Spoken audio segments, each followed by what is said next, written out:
ফেচবুকত video' upload কৰি থৈছোঁ, কিন্তু একেই ভিডিঅ' ইউটিউবতো ভাইৰেল কৰিব পাৰি নেকি?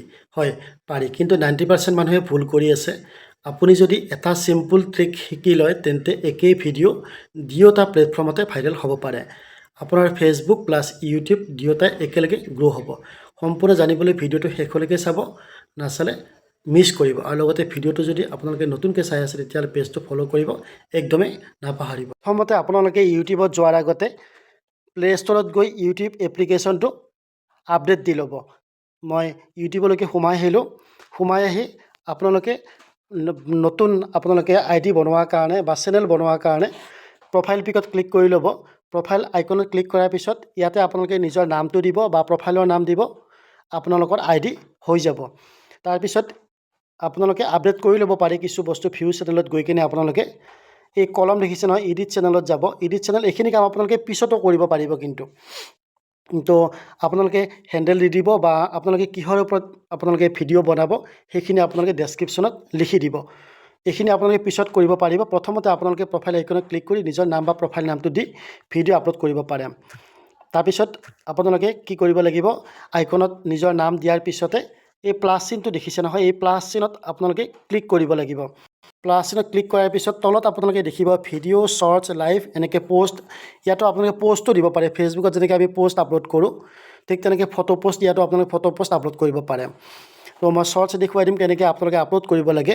শ্বৰ্টছ যিবোৰ আপোনালোকে ফেচবুকত আপলোড কৰে, সেই একেই ভিডিঅ' ফটোবোৰ ইয়াতে আপোনালোকে আপলোড কৰিব পাৰিব। চাইজ আপোনালোকৰ ৰেচিঅ'টো একেই থাকিব। 9:16 আমি যিটো ফেচবুকৰ যিটো চাইজ হয়, সেই চাইজটোৱে আপোনালোকে ইউটিউবতো আপলোড কৰি ল'ব পাৰিব। মই শ্বৰ্টছত ক্লিক কৰি মই এটা ভিডিঅ' আপলোড কৰি আপোনালোকক মই দেখুৱাই দিছোঁ। মই ইয়াৰ পৰা এটা সৰু ভিডিঅ' এটা মই লৈ লৈছোঁ। মই এই ভিডিঅ'টো লৈ লৈছোঁ। মই নেক্সট কৰাৰ পিছত ফেচবুকত মই চাউণ্ডটো অকণমান কমাই লৈছোঁ। একেই ভিডিঅ' মই ডান কৰি ল'লোঁ। প্ৰচেছিং হৈ আছে। তো আমাৰ ফেচবুকত যেনেকৈ আমি ভিডিঅ'বোৰ আপডেট দিওঁ, ঠিক একেই প্ৰচেছ হয়। আমি ফেচবুকত যেনেকৈ আমি হেছটেগ বহাওঁ, ইয়াতো আমি হেছটেগ দিব লাগিব। কিন্তু হেছটেগবোৰ আপোনালোকে কপি কৰি এটা জেগাত থৈ দিব, যেতিয়া আপোনাৰ প্ৰয়োজন হ'ব দিব লাগিব। তো এনেকৈ আহিব। অহাৰ পিছত আপলোড কৰি থৈছোঁ। ফেচবুকত যেনেকৈ আমি ফিল্টাৰ লগাব পাৰে, ইয়াতে আপোনালোকে কিন্তু ফিল্টাৰ এইবোৰ লগাব পাৰে। মই এইটো ফিল্টাৰটো লগাই এই ৰাইট ছাইডৰ পৰা ক্লিক কৰি দিলোঁ। তাৰপিছত ইয়াতেও কিন্তু আপোনালোকে, মই বাৰু ভিডিঅ'তে এইবিলাক মই থাম্বনেইলৰ এইখিনি লিখি লৈ আহিছোঁ। তো আপোনালোকে যদি ভিডিঅ'টো অকল বনাই আনি ইয়াতে আপোনালোকে থাম্বনেইলটো ইয়াতো বনাব পাৰে। মই নেক্সট কৰি দিলোঁ। নেক্সট কৰি দিয়াৰ পিছতে ভিডিঅ'টো ইয়াৰ পৰা আপোনালোকে থাম্বনেইলটো কলমটো দেখিছে নহয়, এই ভিডিঅ'টোৰ ওপৰত কলমটো দেখিছে নহয়, এই কলমটোত আপোনালোকে যেতিয়া ক্লিক কৰি দিব, ইয়াৰ পৰা আপোনালোকে থাম্বনেইল ল'ব পাৰিব। ৰিলছৰ কাৰণে সুবিধা হয়। আৰু ফেচবুকতো সেই একেই হয়।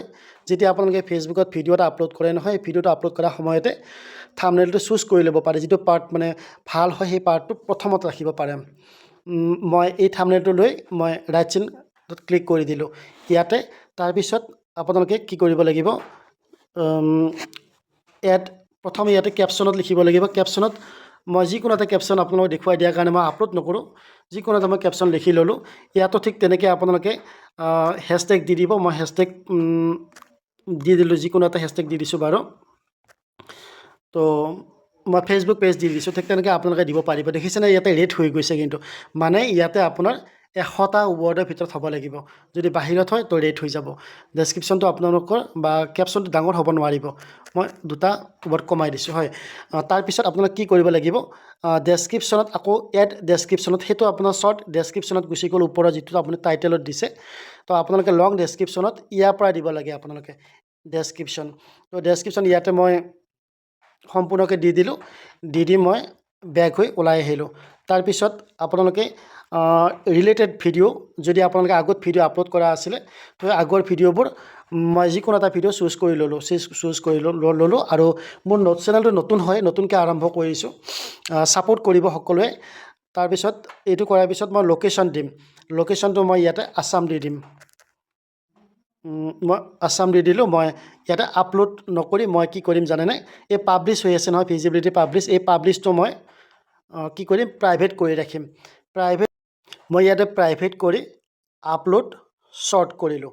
প্ৰাইভেট কৰি কিনে আপোনালোকে কি কৰিব লাগিব, YT ষ্টুডিঅ'লৈকে যাব লাগিব। এই YT ষ্টুডিঅ' এই এপ্লিকেশ্যনটো আপোনালোকে ডাউনলোড কৰি ল'ব লাগিব। তাৰপিছত আপোনালোকে আহিব লাগিব, কণ্টেণ্টত ক্লিক কৰিব লাগিব। কণ্টেণ্টত ক্লিক কৰাৰ পিছতে এইটো দেখিছে নহয় আপোনালোকে 6 ছেকেণ্ড আগতে এই মই যেটো প্ৰাইভেট কৰি লৈ আহিছোঁ নহয় পেণ্ডিং হৈ আছে সেই পেণ্ডিংটোৰ ওপৰত আপোনালোকে ক্লিক কৰি ল'ব লাগিব ক্লিক কৰাৰ পিছতে এই কলম অপশ্যনটো আপোনালোকে দেখিব এই কলম অপশ্যনটোত আহি আপোনালোকে ইয়াতে চি মোৰত ক্লিক কৰি ল'ব এইটো আপোনালোকে it's not made for kid কৰি ৰাখিব তেতিয়া আপোনালোকৰ বেছি ভিউ পাব তো মই চি মোৰত ক্লিক কৰি ল'লোঁ চি মোৰত ক্লিক কৰাৰ পিছতে ইয়াতে আপোনালোকে ডেছক্ৰিপশ্যনত হেছটেগ দিব লাগিব হেছটেগ এতিয়া হেছটেগ পোৱাৰ কাৰণে আপোনালোকে কি কৰিব লাগিব জানেনে আগৰ যি মোৰ ভিডিঅ' আছে সেই ভিডিঅ'বিলাকৰ পৰা আপোনালোকে হেছটেগ আনিব পাৰে একে হেছটেগ বহাব পাৰে কিন্তু মোৰ যেহেতু বেলেগ ঠাইত মোৰ সেভ আছে হেছটেগটো মই তাৰ পৰা মই হেছটেগটো কপি কৰি লৈ আহিম মই এফিলিয়েটৰ ধৰি লওক মই ইয়াৰ পৰা মই কপি কৰিলোঁ কপি কৰি আনি মই ইয়াতে ডেছক্ৰিপশ্যনৰ তলত হেছটেগ দিম ইয়াতে কিন্তু আপোনালোকে হেছটেগ বহুত দিব পাৰে টাইটেলত কম দিব পাৰে কিন্তু যদি ইয়াতে দিয়া আপোনালোকে হেছটেগ বহুত দিব পাৰিব মই পেষ্ট কৰি অনা গোটেই হেছটেগবোৰ ইয়াতে মই বহুৱাই দিলোঁ বহুৱাই দি ইয়াৰ পৰা আপোনালোকে সেভ কৰি দিব সেভ কৰি দি আপোনালোকে ইয়াৰ পৰা আপলোড কৰি দিব যেহেতু মই এই ভিডিঅ'টো এতিয়া আপলোড নকৰোঁ অলৰেডি আপলোড কৰা গৈছে আপোনালোকক দেখুৱাই দিয়াৰ কাৰণে মই ভিডিঅ'টো বনাইছিলোঁ তো সেভ কৰি ইয়াতে আপলোড অপশ্যনটো আহিব ইয়াৰ পৰা আপলোড কৰি দিব